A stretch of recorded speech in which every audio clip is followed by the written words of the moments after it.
አሁን የሚመለሱ በአጭር ጊዜ፣ በመካከለኛ ጊዜና በረጅም ጊዜ የሚመለሱ ብለን በሶስት ከፍለን ተወያይተን ተስማምተናል ማለት ነው።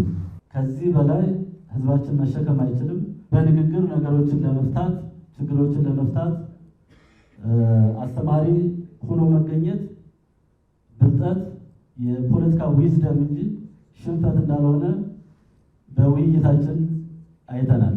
ሁላችሁም የዓለም አቀፍ ተቋማትም የክልልና የፌዴራል መንግስትም ከጎናችን በመሆን በአማራ ክልል ያለውን አሁን የተጀመረውን የሰላም ሂደት እስከሚጠናቀቅ ድረስ እንደምትደግፉን ተስፋ አደርጋለሁ።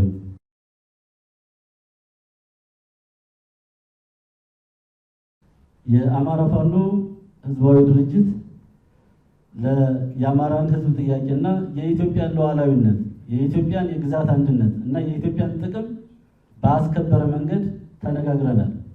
የተገንጣይና የሌላ የባዕድ ኢትዮጵያ እንድትበታተን ከሚፈልጉ ኃይሎች ጋር የሚደረግ ግንኙነት አጥፊነት እንጂ የህዝብ ጥያቄም እንዳልሆነና በዛ መንገድም የህዝብ ጥያቄ መመለስ እንደማይችል ተረድተው በሌላ መንገድ ያሉ በተለያዩ የኢትዮጵያ አካባቢ ያሉ ትጥቅ አንስተው የሚንቀሳቀሱ ወገኖች ይህንን ፈለግ በመከተል ወደ ውይይት መጥተው በጠረጴዛ ዙሪያ ችግሮቻቸውን ተነጋግረው እንዲፈቱ ጥሪ እያቀረብኩ ለተደረገው ስምምነት ፋሲሊቴት ላደረጋችሁ በሙሉ የከበረ ሰላምታዬን አቀርባለሁ።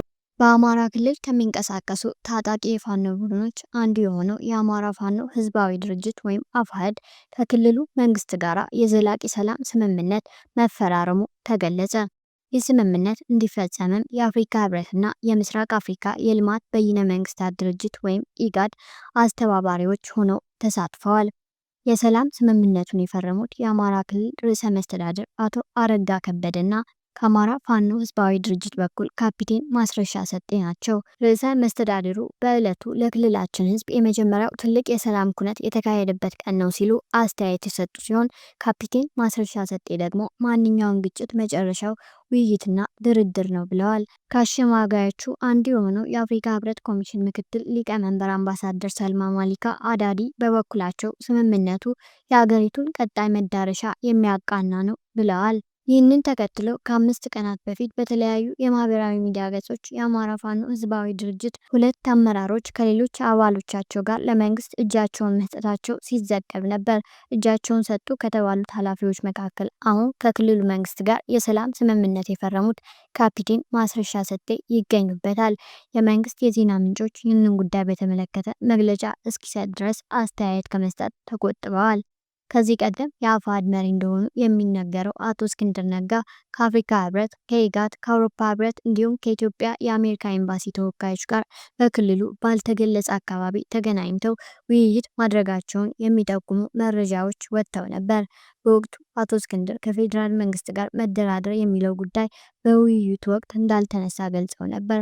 አሁን ድርጅቱን ወክለው ከክልሉ መንግስት ጋር ስምምነት የፈረሙት ካፒቴን ማስረሻ ሰጤ ሲሆኑ በዚህ ስምምነት ውስጥ አቶ እስክንድር የነበራቸው ሚና እስካሁን አልተገለጸም። ይህ ስምምነት የክልሉ መንግስት ለሰላም የሰጠው አማራጭ አካል እንደሆነና ለቀጣይ የህዝብ ሰላማዊ እፎይታ መሰረት የሚጥል ነው ተብሏል።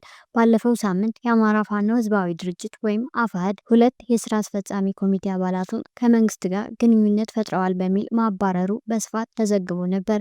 የድርጅቱ የስራ አስፈጻሚ ኮሚቴ አባል የነበሩት አቶ አሻግሬ ባየ ኃላፊዎቹ ከመንግስት ተልዕኮ ተቀብለው በመገኘታቸው መታገዳቸውን ለአሜሪካ ለሚገኙ የዩቲዩብ ሚዲያዎች ገልጸዋል።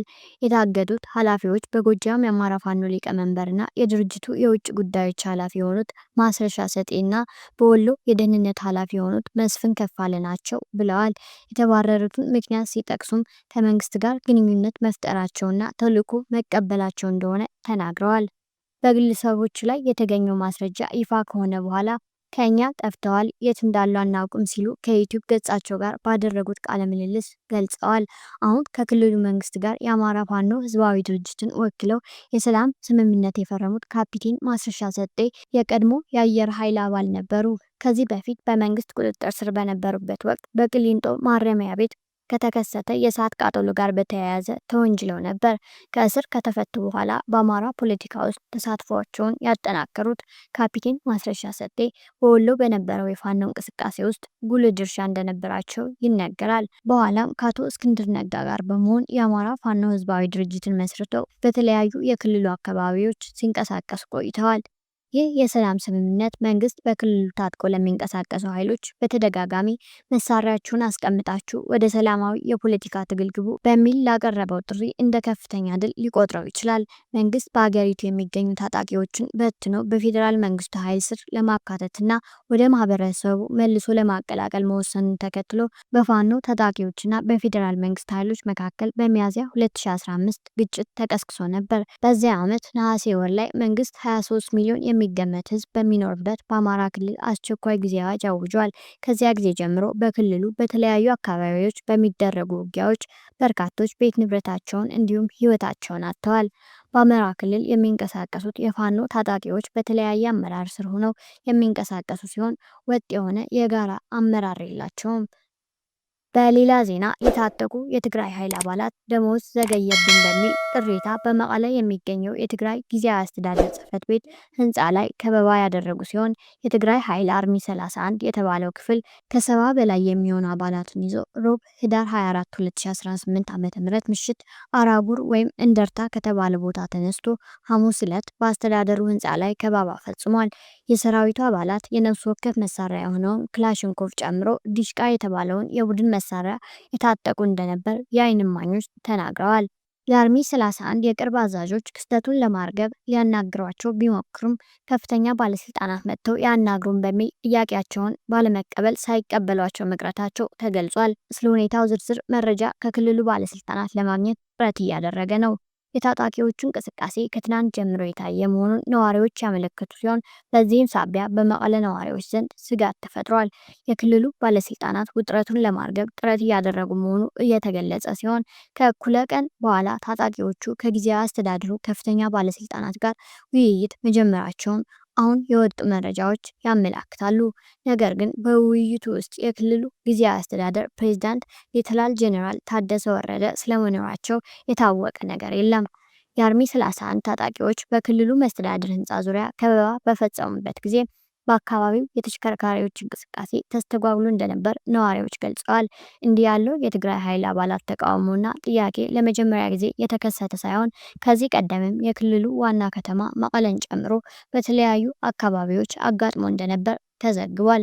በተለይ ባለፈው ጥቅምት ወር መጀመሪያ ላይ የትግራይ ኃይሎች ውስጥ ያሉ የአርሚ 22 አባላት ወደ መቀለ ጎዳናዎች ወጥተው ቅሬታቸውንና ጥያቄያቸውን አሰምተው ነበር። የሰራዊቱ አባላት በተመሳሳይ ወደ ክልሉ ጊዜያዊ አስተዳደር ህንፃ ሄደው የነበረ ሲሆን የተለያዩ መንገዶችም በዚህ ሳቢያ ተዘግተው የነዋሪዎች እንቅስቃሴ ተስተጓጉሎ እንደነበር ይታወሳል። በሌላ መረጃ የአሜሪካው የውጭ ጉዳይ ሚኒስትር የአፍሪካ ቀንድ ሰላምና ቀጠናዊ መረጋጋትን በተመለከተ ከኢትዮጵያ ጠቅላይ ሚኒስትር አብይ አህመድ ጋር በስልክ መነጋገራቸውን የዋሽንግተን የውጭ ጉዳይ መስሪያ ቤት አስታውቋል። የአሜሪካ የውጭ ጉዳይ መስሪያ ቤት ባወጣው አጭር መግለጫ የውጭ ጉዳይ ሚኒስትሩና የጠቅላይ ሚኒስትሩ ውይይት የተደረገው ሮብ ህዳር 24 2018 ዓ.ም መሆኑን አመልክቷል። ይህ የአሜሪካና የኢትዮጵያ ከፍተኛ ባለስልጣናት ውይይት በ4 ወራት ጊዜ ውስጥ ለሁለተኛ ጊዜ የተካሄደ ነው።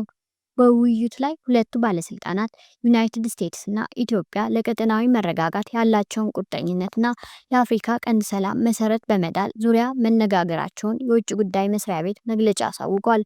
የኢትዮጵያን ውስጣዊ ጉዳዮች በተመለከተ ንግግር ስለማድረጋቸው በመግለጫው ላይ አልተጠቀሰም። ከጠቅላይ ሚኒስትር አብይ እና ከውጭ ጉዳይ ሚኒስትር መካከል የተደረገውን ውይይት በተመለከተ ከውጭ ጉዳይ መስሪያ ቤት ምክትል ቃል አቀባይ በኩል የተላለፈው መልእክት በአንድ አረፍተ ነገር የተጠቃለለና ዝርዝር ጉዳዮችን ያልያዘ ነው። ከውጭ ጉዳይ ሚኒስትሩ ጋር የተደረገውን ንግግር በተመለከተ ከጠቅላይ ሚኒስትር አብይ አህመድ ጽሕፈት ቤት በኩል እስካሁን በይፋ የተገለጸ ነገር የለም። የውጭ ጉዳይ ሚኒስትርና ጠቅላይ ሚኒስትር አብይ ቀጠናዊ የሰላም ጉዳዮችን በተመለከተ ውይይት ሲያደርጉ ይህ የመጀመሪያው አይደለም። ከ4 ወራት በፊት ባለፈው ዓመት ነሐሴ አጋማሽ ላይም ተመሳሳይ ውይይት አድርገው ነበር።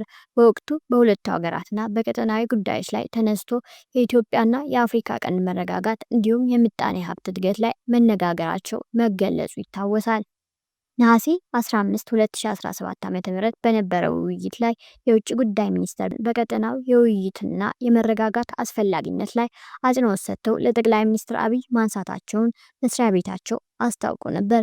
ይህንን ተከትሎ መስከረም ወር መጀመሪያ ላይ የአሜሪካው ፕሬዝዳንት የአፍሪካ የአረብና የመካከለኛው ምስራቅ ከፍተኛ አማካሪ የሆኑት ማሳድ ቡሎስ ወደ አዲስ አበባ አቅንተው ከጠቅላይ ሚኒስትር አብይ ጋር ተወያይተው ነበር። በወቅቱ አማካሪው ከጠቅላይ ሚኒስትር ጋር በነበራቸው ውይይት ኢትዮጵያ ከጎረቤቶቿ ጋር ስላላት ግንኙነትና በቀጠናው ሰላምና መረጋጋት በማምጣት በኩል ስላላት ሚና ትኩረት ሰጥተው መነጋገራቸውን እንዲሁም በሁለቱ ሀገራት መካከል ስለሚኖር የንግድ እድሎች መነሳታቸውን በኤክስ ገጻቸው ላይ አስፍረው ነበር። ከአንድ ሳምንት በፊት ደግሞ የአሜሪካ የአፍሪካ እዝ አዛዥ ጀነራል ዳግዊን አርኤም አንደርሰን በኢትዮጵያ ጉብኝት አድርገው ከሀገሪቱ የጦር ኃይሎች ጠቅላይ ኢታማዦር ሹም ፊልድ ማርሻል ብርሃኑ ጁላ ጋር ውይይት ማድረጋቸው ተዘግቧል።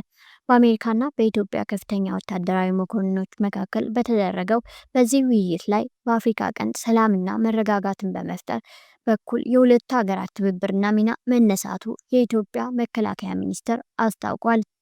ለዛሬ ያቀረብናቸው ዝርዝር የዜና ዘገባዎች እነዚህን ይመስሉ ነበር። ከኛ ጋር ለነበራችሁ ጊዜ እናመሰግናለን። አዳዲስና ወቅታዊ መረጃዎችን ያለማቋረጥ ለማግኘት የኢትዮ አዲስ ዴይሊ ቻናልን ሰብስክራይብ በማድረግ የቤተሰባችን አካል ይሁኑ።